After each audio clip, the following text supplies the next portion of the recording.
New Zealand and companies inside New Zealand. Call Colin King.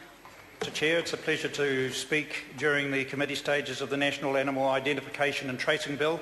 And the bill in its title certainly gives us a lot of comfort in New Zealand, but as this bill progressed to the stage as it is now, there was a lot of disquiet and the public debate that emanated around it right back from 2002 when Ian Corney, the then Federated Farmers chairman of Meat and Fibre, pulled together a group, and it was all very collegial early on.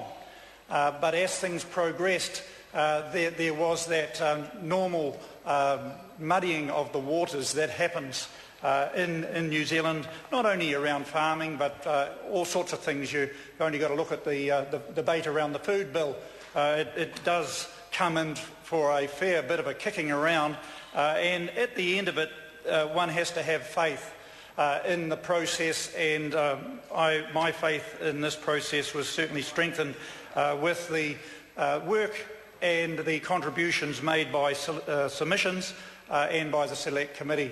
So we are at a stage now where we can comfortably and with some level of certainty implement this bill into law in due course. But let's not think that it's all going to be that easy and straightforward. The responsibilities that are going to go upon those people that, when this becomes law, carry upon their shoulders is quite significant, because and it's probably a blessing in disguise that we aren't including sheep initially, and I say that with some consideration, because just implementing cattle is going to be enough for the first 3 years in my view, and it was necessary to give this bill as it came forward a fair amount of consideration, because you've got to think about it working in reverse. Think about the farmer, the shepherd, working in that high country situation. When you look at some of the purposes that cattle are used for, they're not just sitting in nicely flat green paddocks in the Waikato. They're pushing into scrub-covered hill country, and they're going to have to be a lot of accuracy and responsibility and dedication to this program to keep its integrity. And I just want to put that on record, because in the winter months, when you're short of grass, you put your breeding cows and your calves and things like all those less important stock into those areas of the farm to keep them open, and there will be a loss of tags.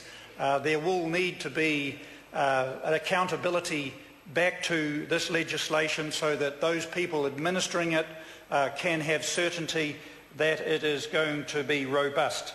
Because if it isn't worth the paper it's written on. And we've had the TB situation that is right up there and controversial at times, but we're heading in the right direction with it.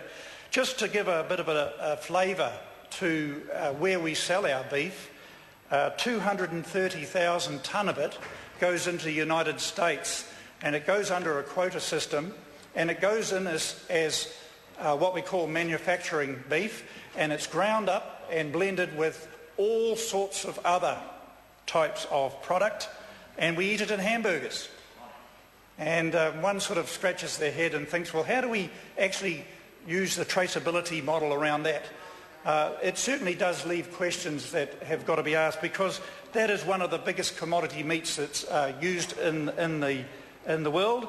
However, if we've got a very robust system back in New Zealand here, and we can trace that product right back through to the producer, then it's got integrity. The dairy farming situation is reasonably simple. The average herd size in New Zealand is around about 300 cows, bearing in mind the same size for deer. But when we actually look at the sheep farming side of it, the economic unit for a number of sheep today would be anything up to about 3,000 to 5,000, and really would present some very challenging situations. The amount of meat we actually sell into Europe is 1,350 tonnes, And the majority of that came out of the expansion of the EU, and so we don't actually sell a lot of meat into the European Union, Colin King. Mr. Chair. We do sell ever-increasing amounts. Sorry, there. We do sell ever-increasing amounts into Asia, however, and Korea and Taiwan are very sophisticated markets that do demand traceability and good quality food safety. But probably the most important thing, and I think coming back to my initial comment, Mr. Chair, is the naming of the bill. It's a tracing bill. And one thing that I really do see that it bridges a lot of gaps in our biosecurity and is just so very important.